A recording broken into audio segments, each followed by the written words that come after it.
good to see you guys, as I said, and thank you for taking the time to have a chat with me and my geekdom of all things Carry On. And I just thought, when you originally sent me some of the details over, Tim, that it was just so well timed and just utterly fascinating. The fact that we've got this film that was due to be made all those years back. I mean, what, 21 years ago when I first started, which is yeah, it's shocking. which is just crazy, right? And it stopped and it started and it stopped. And I always remember, being in Pinewood about 2000, and I think it might have been 4 or 5, and Peter was there, Peter Rogers, and one of the guests said to him, will it happen?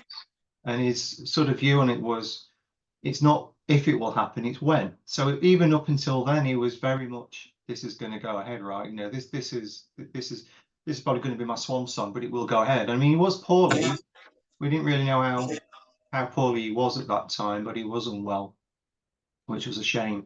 But yeah, nearly 9 years on the project, I think you were saying. Yeah, I know. Yeah, because we were there from pretty much the start, the very beginning, right through till a letter arrived through the post to say that Carry On London Limited had gone bust. Had gone. Did we want to make any claim against them? But obviously, I mean, 9 years is a phenomenal amount of time, right, for a project. I mean, you hear of these big budget stuff, but it's an amazing amount of time for a project to sort of start. And I guess back there, I mean, I don't know, do you put your career on hold? What do you do? I mean, yeah, we did really stop a lot of possibilities, put it that way. There was things that came up that we didn't do because this was always on the back burner. And my mother particularly was a massive fan of Carry On. And I think she'd never have forgiven me if we'd have turned away from it and it went ahead, if you know what I mean. It was just one of them things that we just stuck with it. We got in a bit too deep to bail out at one point. So we did turn down stuff because of it. But I mean, the last film they did before then was in '92, which was Columbus, Carry On Columbus. And, Gerald Thomas, it was his last film, and subsequently Peter's, I believe, and ultimately it wasn't the best. Now, it's an odd film, Columbus, because I think with the passage of time, if you actually look back on it now, it's actually a pretty good film in many respects with the people that were in it. And I know that they had a lot of the core cast, but they also had the new people come into it as well. So me personally, I don't know what you think, and Tim, but back then, if somebody had said to me, do you want to be part of a Carry On film, in the early noughties, I'd have jumped at the chance as a fan. I mean, everybody wants to have a Carry On film. Yeah, I mean, it was an odd one, really. The first meeting I had at the Carry On London Limited office, they did mention Columbus quite a lot, and that they didn't want to go down the route of Columbus particularly. Oh, really? They still wanted the old stars, or as many as they could possibly sign up. But they wanted it to be more focused on a newer, younger team, rather than the equal mix that didn't seem to work with Columbus. That was what I took from some of the very early meetings, to be honest. They were very much aware of the backlash from Columbus and the fact that the fans particularly didn't like it, the press didn't like it, critics didn't like it.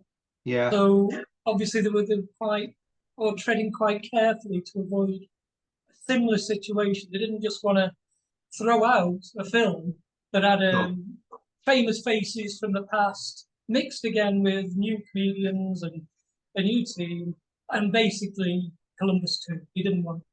No. So I think they were trying to go down the route of a new team, but backed up with some of the older stars, just cameos. And I guess by 2003, we'd lost even more people that weren't around back then. Since Columbus, there were more that had sadly passed. And I remember it's the only Carry On. I'm in my mid-40s now. It's the first Carry On I saw in the cinema, Carry On Columbus.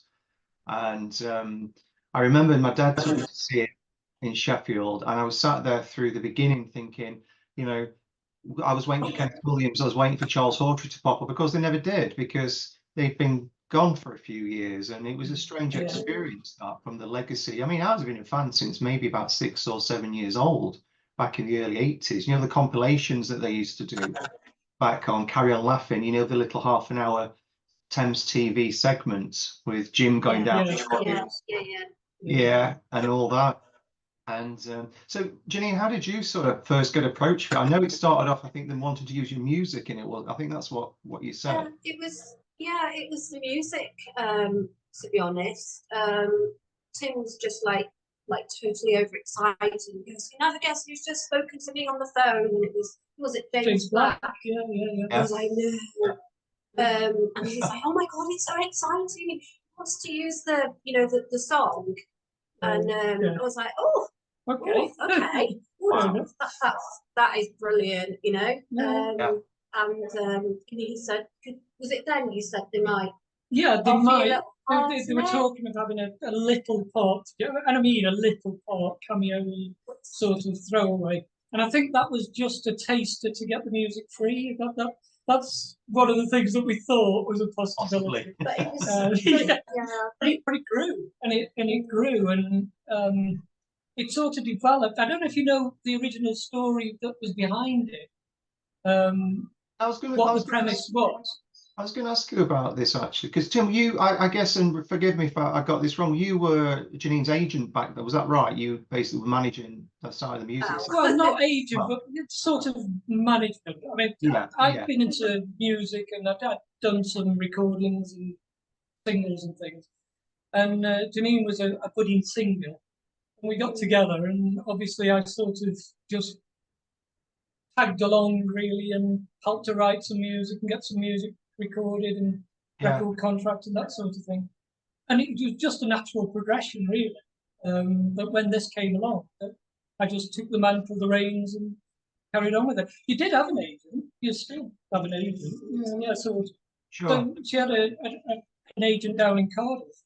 Right, but yes. I sort of took the management role and became the go-to, if you like. And I did most of the meetings and spoke to most of the people. But it was totally bizarre how he actually came across the song. Yeah. So, I mean, it's like because it wasn't a hit. It was never a hit. It was just something that we did, and the fact. And which song was it, Jynine? What was the title of the song? I don't know much about it. When I Dream. Oh. When I dream I'm with you. But the hurt don't hurt my soul. You're my love, but shared with another. Will I ever reach my goal? Could this love? Oh, okay. Yeah, which not many people know. And if you look on Spotify, it's probably only got about a couple of 100 hits or 1,000 hits or something like that. But there is a better song that you did have that we wanted as well later on. But they said it just fitted what they wanted. I mean, obviously it wasn't going to be like the theme song or anything like that because they'd already got that with that girl, was it Leanne or something? Oh, so they'd already got a theme song planned? Yeah, we heard it. They sent us a copy of it. Oh, wow. I mean, that seemed. Do you remember much about that? Because I wouldn't even know. I mean, obviously, I remember the Columbus theme when that was done, but what was she called? It was something like, wasn't it Leah? Or sure, it began with an L. Yeah. And that was the theme. Yeah. Ours wasn't the theme. When I Dream wasn't the theme. It was to be performed at an award ceremony. Jynine was going to be on stage performing at an award ceremony. She was was going to win an award for best song or something like that. Or something. She was going to win an award at the award ceremony.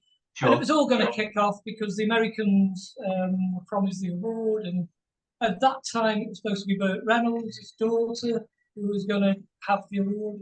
They were even talking about Britney Spears, actually. Well, when you said that, I mean, that's a major name back then, particularly, wasn't it? And how ambitious for a carry-on. But, I mean, they'd done it in the past with some star. I mean, they had Phil Silvers in Camel, Elkie Sommer in behind. It wasn't unheard of, but particularly they were really punching with Britney Spears, particularly. At that point.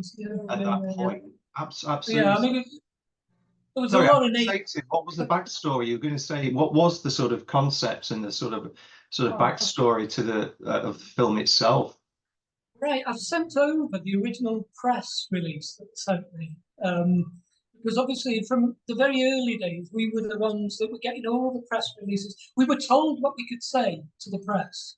We were told which cast members we could actually divulge, the ones that were particularly fully on board. As soon as we got to know different types of media that we were doing, we were allowed to say certain names. So the premise is almost in that press release of sent today, and it was all centered around a limousine company. And this limousine company was hired to take stars to a BAFTAs type award ceremony.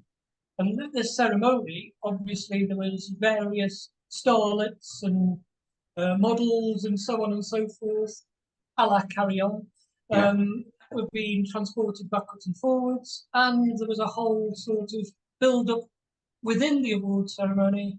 And Janine's part, which is the only bit we really got to know, was being on stage, performing, being ripped off stage by possibly Britney Spears, and ended up in a bit of a tussle over the fact that Jynine was the one that won the award. That was pretty much as much as we know. However, the main story was about the limousine company rather than just the award ceremony. But it all culminated at the award ceremony. Had like some of the script. Yeah, we would send bits of the script. We had some of it. And it kept changing. Obviously, we met Brian Levson, who was sort of the guy who took on the main script in the end, or in the later part. And we spoke to him. He told us a little bit. We told him about us. He told us a little bit where it was going. And we had pages sent to us, which basically grew and grew and grew. The longer we were involved, the bigger the part was becoming. What you said there is interesting about the contest and also the limo company, because it's got a bit of an echo of some of the earlier carry-ons, in that Carry On Girls was a beauty contest, not a singing contest. Carry On Cabby was about a taxi firm, not a limo firm. So there was almost old elements there that they were trying to bring probably forwards, by the sounds of it, into a new very much so. Oh, wow. I mean, I just find, you can see this little endeavour behind me here was something I did a few years ago. I did it for charity. I did a load of the unmade carry-ons, never got any. I did it for Charity for Help Heroes, and I produced some of these images. But London was a really hard one to do. You can't see it because of my shoulder, but you are credited, Jynine, on there.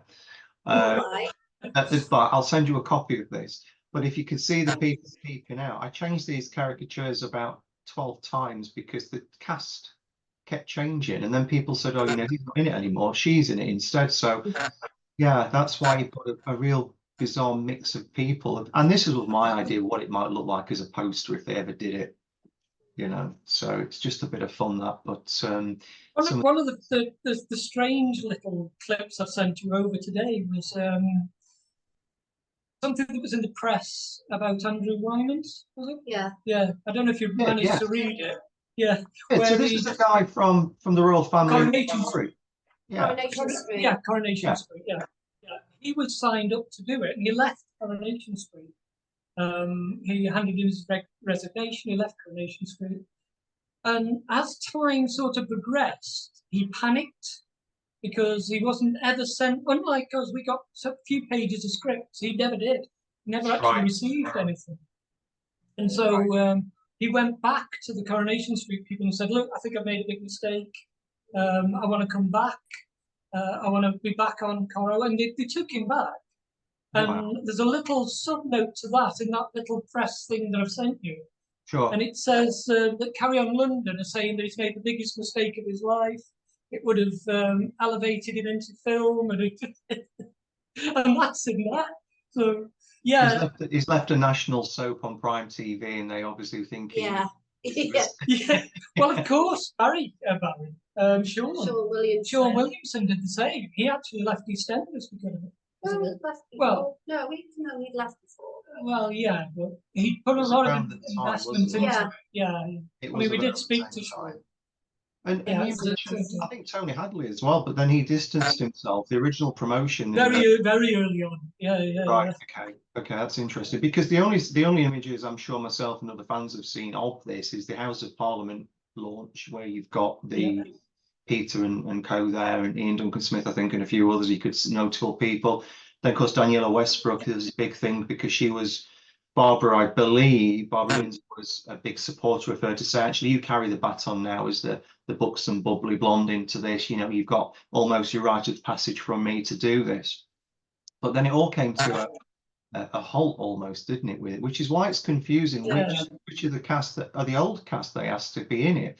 Now I know that Albert Moses, God bless him, he was associated quite closely with it.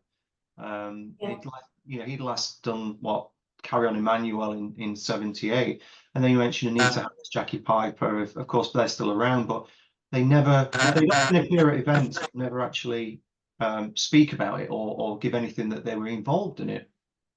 I remember having a conversation with Valerie Leon as well, and she was adamant it was never going to go ahead. She said, I've spoken to them, I've had meetings with them, and I'm convinced it isn't going to go ahead. And that was, again, quite early on, about 2005 or 6, I think it was. Yeah. And then you mentioned that you'd seen some of the storyboards and some of the sets. Weren't they? Yeah, that was when I think you were filming Charlie, didn't you?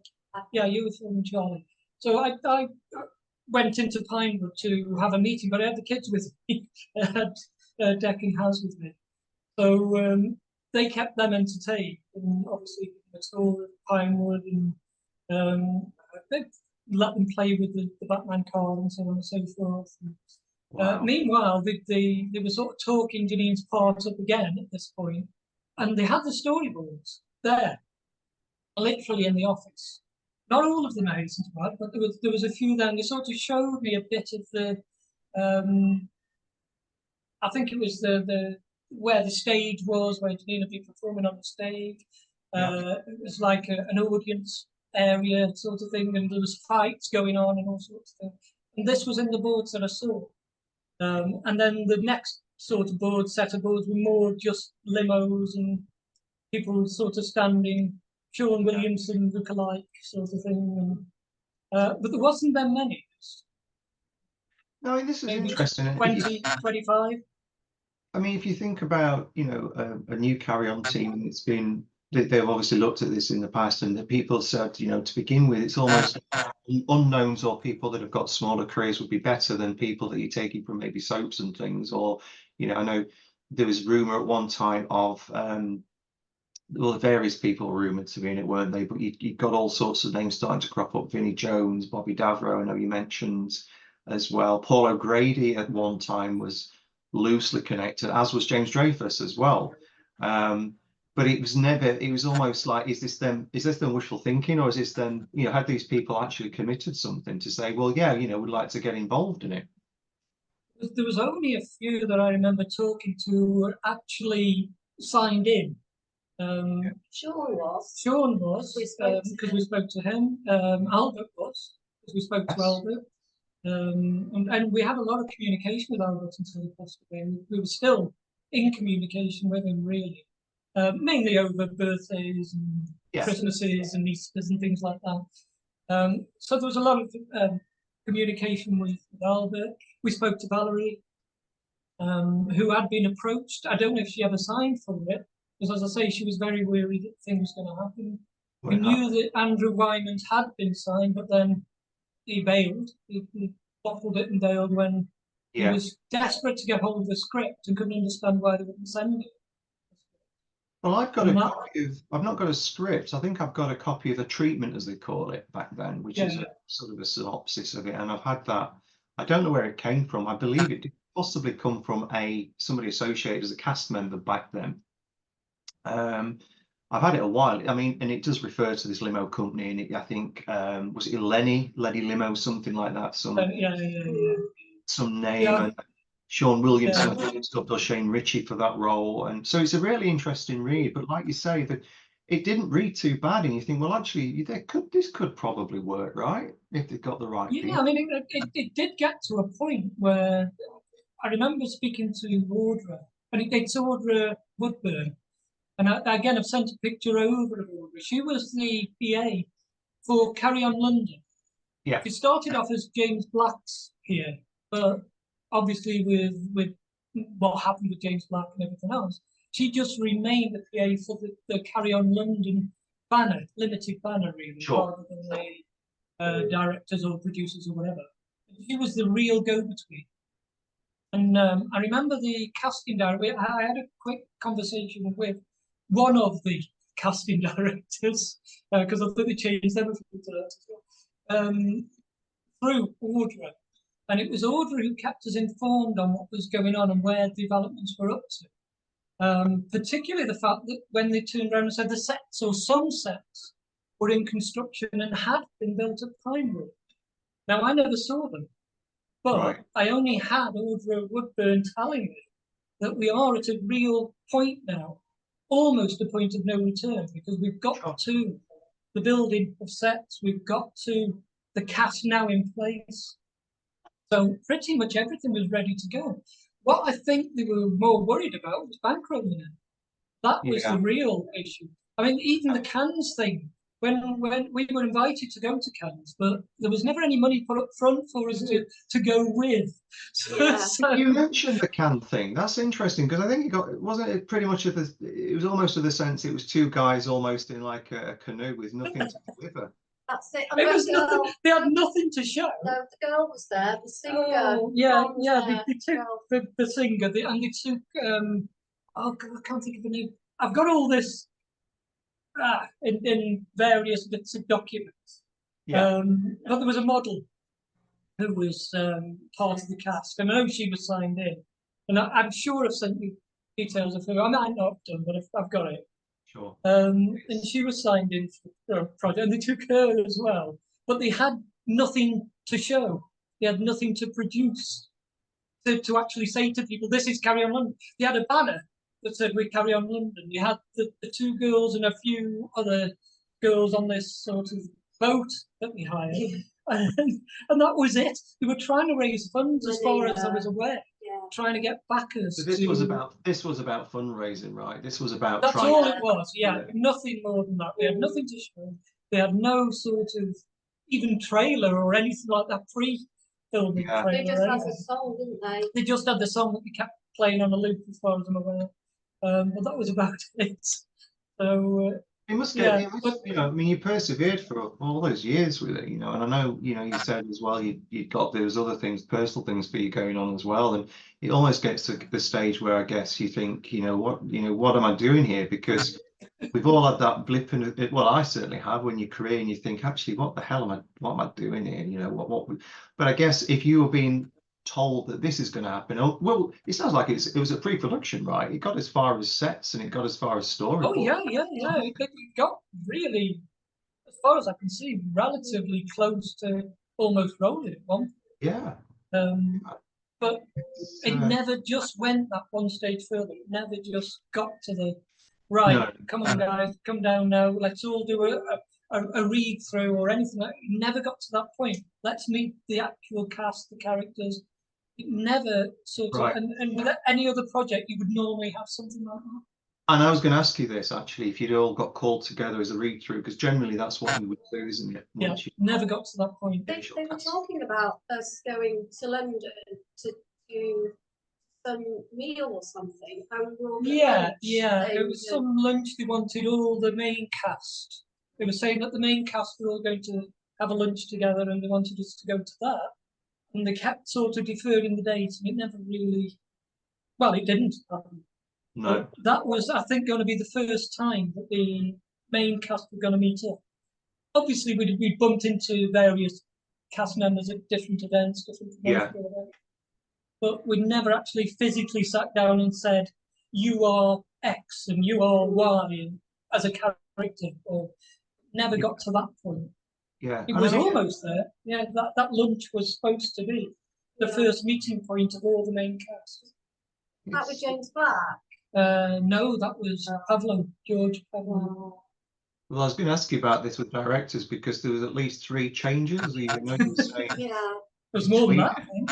Yeah, no, there's more than that. And some decent names attached. It makes you, you know, I guess what I'm sort of reading between the lines with this a bit is, did they kind of know that this was they were flogging a dead horse, or was it just the pace that was just far too, they couldn't commit to, like, you know, we can't put our career on hold for this if it's not going to work? Yeah, I think that was the case. Yeah. Especially with directors. Obviously, they brought them in, yeah, do it, when's it happening? Who knows? Yeah, exactly. And it just got to a point where I can't keep my career on hold while I wait for the go ahead on the film. It's a bizarre one though, isn't it? Because if you think back to the originals, and they were cast pretty much as they were a core team there. Now they change it every now and again for various reasons. You know, they substituted Jim Dale for Terry Scott in Jungle, and Roy Castle in Kyber for Jim and one thing. So they always did that. But by and large, the cast was pretty standard as to who they do.